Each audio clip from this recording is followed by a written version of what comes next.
안녕하세요, 지니록입니다. 오늘은 4주간의 겨울방학을 돌아보는 영상을 준비했어요.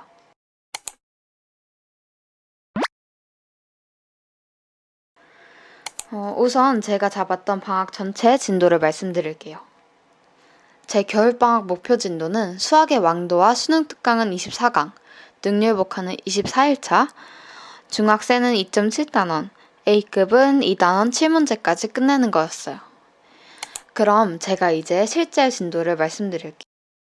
먼저 수학의 왕도와 수능 특강 영어 독해는 3일이 밀려서 21강까지, 능률복화는 모두 진도 맞춰서 나가서 24강까지, A급과 센은 센 한 단원이 밀렸어요.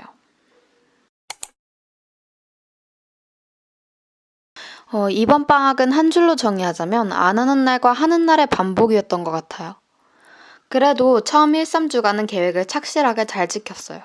약간 저 자신에게 잘했다고 칭찬의 한마디를 해줄 수 있을 만큼요. 매일 9시쯤에 일어나서 공부를 시작하고 6시에서 8시쯤에 공부를 끝내고 여가 시간을 가지고 무조건 1시 이전에는 잠에 들었어요. 이게 가장 중요했었던 것 같아요. 그래서 처음 1, 3 동안은 굉장히 행복하게 공부를 했어요. 실제로 이 기간에는 저 스스로도 실력이 많이 늘었다는 걸 느낄 수 있었어요. 제가 공부했던 교재와 그에 따른 효과 등을 말씀드릴게요. 먼저 가장 많이 늘었다는 걸 느낀 건 수능 특강 영어 독해편이에요. 이 책은 한 유형을 집중적으로 공부할 수 있는 책이라고 제가 전에 말씀드렸었는데요. 제가 정말 약한 유형이었던 빈칸 추론만 거의 12일 정도 집중적으로 풀었어요. 근데 처음에는 많이 틀리기도 하고 정답을 맞추는 방법을 잘 몰랐지만 하면 할수록 맞는 비율도 높아지고 선생님 강의가 이해가 되기 시작하더라고요. 그렇게 해서 빈칸 추론 강좌가 끝날 때쯤에는 빈칸 추론 문제는 그래도 어떤 식으로 풀어야 하는지 그 방법은 확실하게 잡을 수 있었어요. 그래서 이 책은 굉장히 풀기 잘했고 효과도 좋았다고 생각합니다. 다음은 수학의 왕도예요. 저는 겨울방학에 수상을 처음 풀어보느라 꽤나 고생을 했는데요. 그래도 수학의 왕도를 풀어서 그나마 이해가 잘 됐던 것 같아요. 그런데 솔직히 말하자면 제가 방학 3주 중반에서 4주차에서 수학 한 개념에서 살짝 막혀서 그 부분을 이해하는데 꽤 오래 걸렸어요. 그래서 거의 수학 슬럼프가 왔었죠. 어쨌든 그래도 그 한 개념을 이해하고 나니까 수학의 왕도로 기본적인 문제들을 많이 풀어보는 게 정말 도움이 많이 됐어요. 다음은 능률복화 어원편입니다. 이 책은 단어책이고 아직 한 달을 풀었기 때문에 효과를 드라마틱하게 봤다라고 말할 수는 없는 책이지만 그래도 되게 제 기준에서 어려운 독해 문제집을 푸는 중에 더 이상 머리가 안 돌아간다 할 때 풀면 머리를 식히는 효과가 있는 책이었어요. 어원으로 공부하니까 확실히 내용이 되게 재밌게 느껴져서 비교적 즐거운 마음으로 공부했던 책이에요. 다음은 고등학교, 중학교 수학 센입니다. 먼저 중3 센부터 말씀드릴게요. 사실 중3 센은 A급 들어가기 전에 내용을 다시 한번 정리한다는 느낌으로 빨리빨리 정리하기 위해 푼 책이에요. 그 목적을 위해서라면 확실히 해결했던 책이라고 생각합니다. BC 단계를 모두 풀어도 특별히 어려운 내용이 없어서 가볍게 정리하는 데 도움이 많이 됐어요. 반면에 고등학교 센은 좀 어려웠어요. 수학의 왕도는 아무래도 개념서다 보니 기본적인 개념에 대한 정리는 아주 잘 되어 있지만 기본 문제 위주로 많이 구성되어 있다 보니 더 다양한 난이도와 유형의 문제를 푸는 데는 다른 문제집이 필요하겠다는 생각이 들더라고요. 그래서 공부했던 책이 고등학교 센인데요. 중학교 센 난이도와 비슷하겠거니 하고 샀던 책인데 사실 굉장히 어렵더라고요. 그래서 고등학교 센은 지금 수상을 처음 풀어보는 제가 풀기엔 적합하지 않다고 느껴서 봄방학에는 라이트 센이나 개념 센을 사서 다시 공부해볼 계획이에요.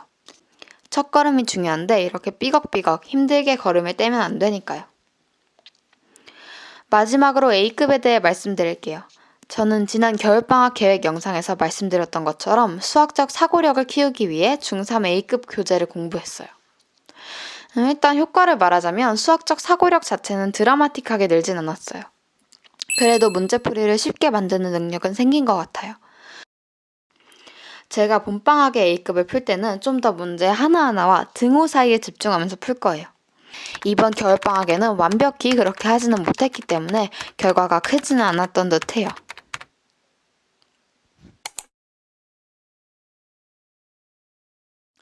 앞부분에서 제가 이번 방학이 안 하는 날과 하는 날의 반복이었다고 말한 이유는 다른 게 아니라 바로 지금부터 말씀드릴 이 4주차 때문이었어요.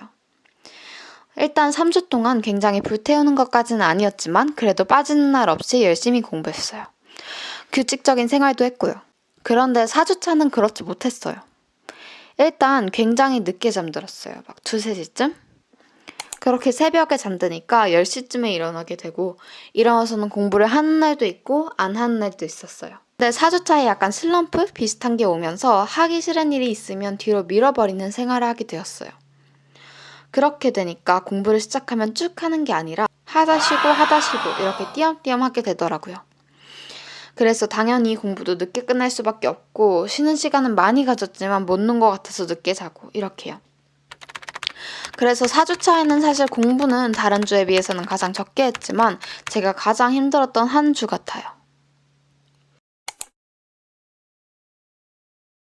어쨌든 이제 방학이 끝났고 봄방학은 마음도 몸도 건강하게 살고 싶기 때문에 인간답게 살기 위해 지켜야 할 것 10가지 리스트를 만들어 보았어요. 제목이 좀 이상하긴 한데 공부뿐만 아니라 일상을 정상적으로 돌려놓기 위한 리스트예요.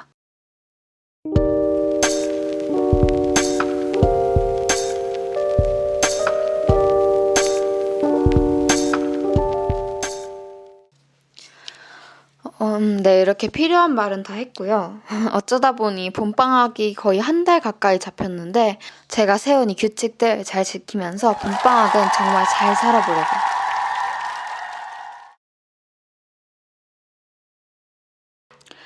그리고 여러분, 제가 지난 기말고사 후기 영상에서 전교 1등은 놓칠 것 같다는 말씀을 드렸는데 종합시기 결과가 나왔는데 정말 놀랍게도 제가 등수를 유지했어요. 제가 수행평가에서 아주 좋은 점수를 받은 게 영향을 끼친 것도 있고 제 생각보다 다른 아이들도 그렇게 막 엄청나게 잘 보진 않은 듯해요. 어쨌든 저는 너무 기쁩니다. 그럼 지금까지 영상 봐주셔서 감사합니다. 안녕.